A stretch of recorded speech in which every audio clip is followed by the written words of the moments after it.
Hello दोस्तों, आज हम लूसेंट बुक से मिश्र धातु का रिवीजन करेंगे। हाँ पापा, बहुत आसान होगा। चलिए शुरू करें। बिल्कुल। नमस्कार। आज हम उन छिपे हुए मटेरियल्स की दुनिया में उतरने वाले हैं जो हमारी दुनिया को असल में आकार देते हैं, यानी मिश्र धातु, या जिसे हम अलॉयज भी कहते हैं। ये हमारे चारों ओर हैं, पर आज हम ये समझेंगे कि ये आखिर बनते कैसे हैं और क्यों। तो चलिए शुरू करते हैं। इससे पहले कि हम आगे बढ़ें, जरा इस सवाल पर एक पल के लिए सोचिए। इसका जवाब सिर्फ मेटल या धातु नहीं है। नहीं, ये कुछ ज्यादा ही खास और दिलचस्प है। और इसका जवाब जानने के लिए हमें मिश्र धातुओं की दुनिया को समझना ही होगा। तो आज हम क्या क्या देखने वाले हैं, ये रहा उसका एक छोटा सा रोड मैप। हम शुरू करेंगे मिश्र धातु की परिभाषा से, फिर स्टील के अलग अलग रूपों को देखेंगे, कुछ और ज़रूरी एलॉयज़ के बारे में जानेंगे, और आखिर में ये समझेंगे कि ये हमारी ज़िंदगी के लिए इतने ज़रूरी क्यों हैं। तो चलिए पहले और सबसे ज़रूरी सवाल से शुरू करते हैं कि आखिर ये मिश्र धातु है क्या चीज़। ये सिर्फ धातुओं को मिलाने से कहीं ज़्यादा है। ये तो समझिए साइंस और आर्ट का एक बेहतरीन मिक्सचर है। तो देखिए, सबसे ज़रूरी बात यह है कि मिश्र धातु एक मिक्सचर है, लेकिन इसका मकसद सिर्फ मिलाना नहीं, बल्कि ऐसे नए पदार्थ बनाना है जिनकी प्रॉपर्टीज उनके ओरिजिनल कंपोनेंट से एकदम अलग और बेहतर हों। इसे ऐसे समझिए जैसे आटा, अंडे और चीनी को मिलाने से कुछ बिल्कुल नया और स्वादिष्ट बनता है, एक केक।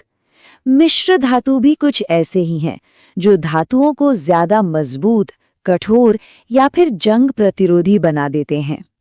और जब भी हम एलॉयज की बात करते हैं तो हमें इन सब के राजा से शुरू करना होता है, इस्पात यानी स्टील। ये असल में लोहा और बहुत थोड़ी मात्रा में कार्बन का मिश्रण है, सिर्फ 0.1 से 1.5% तक।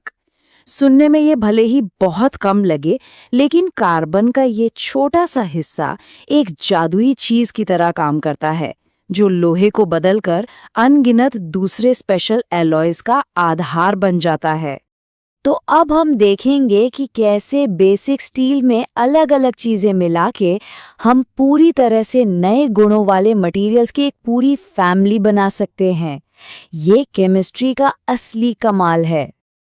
अब देखिए, यहाँ से चीजें और भी दिलचस्प हो जाती हैं।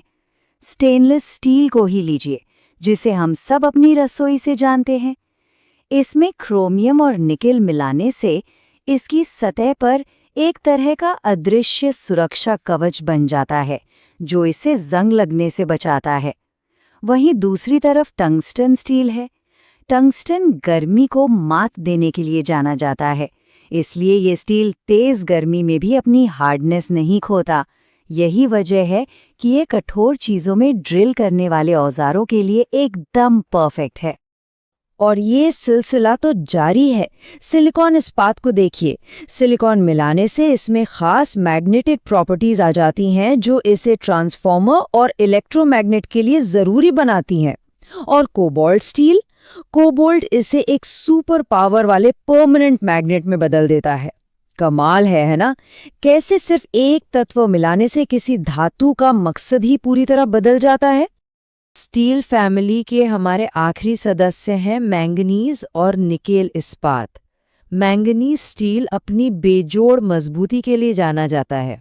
मतलब अगर कोई ऐसी चीज बनानी हो जो भारी झटके सह सके, तो हाँ, इसी से हेलमेट और तिजोरियां बनती हैं। और निकेल स्टील तो हर फन मौला है।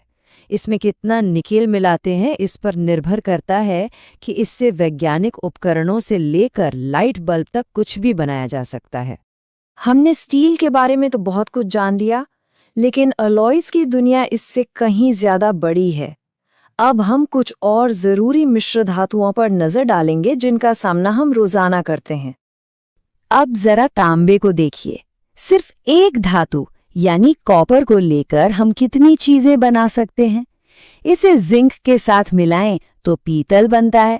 जिंक को टिन से बदल दें तो कांसा बन जाता है। ये दोनों तो हम बर्तनों और सिक्कों से पहचानते ही हैं। लेकिन देखिए, गन मेटल, जर्मन सिल्वर, हर एक का मिश्रण थोड़ा अलग है और मकसद भी बिल्कुल जुदा। और ये लिस्ट तो बस बढ़ती ही जा रही है।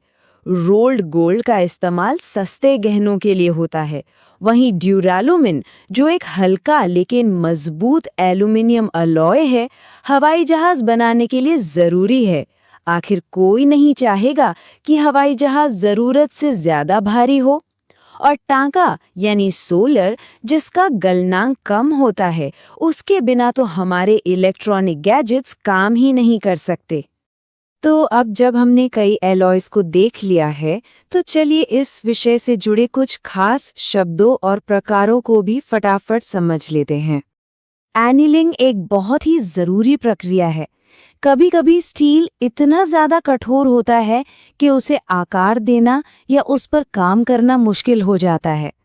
एनीलिंग धातु के लिए एक तरह का रिलैक्सेशन प्रोसेस है। इसे गर्म करके धीरे धीरे ठंडा किया जाता है, जिससे इसका अंदरूनी स्ट्रक्चर शांत हो जाता है और ये नरम और ज्यादा फ्लेक्सिबल बन जाता है। अमालगम एक खास तरह का मिश्र धातु है, जिसका मेन कंपोनेंट पारा यानी मर्क्यूरी होता है।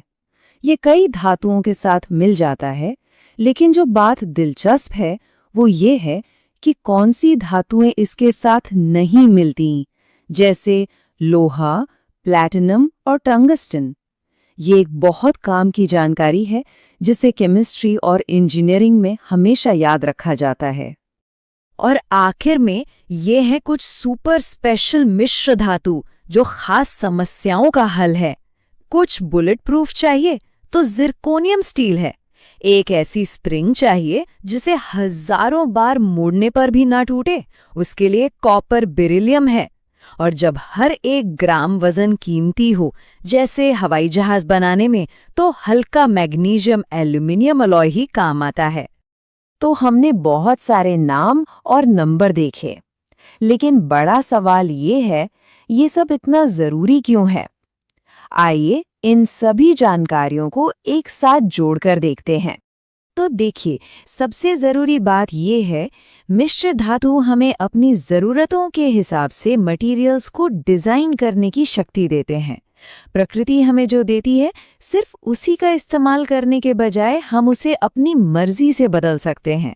अगर हमें कुछ मजबूत चाहिए, हल्का चाहिए या जो जंग ना लगे, तो हम सही मिश्रण बनाकर उसे हासिल कर सकते हैं। हमारी पूरी आधुनिक दुनिया, पुलों से लेकर स्मार्टफोन तक, इन्हीं खास तौर पर डिजाइन किए गए पदार्थों पर टिकी है।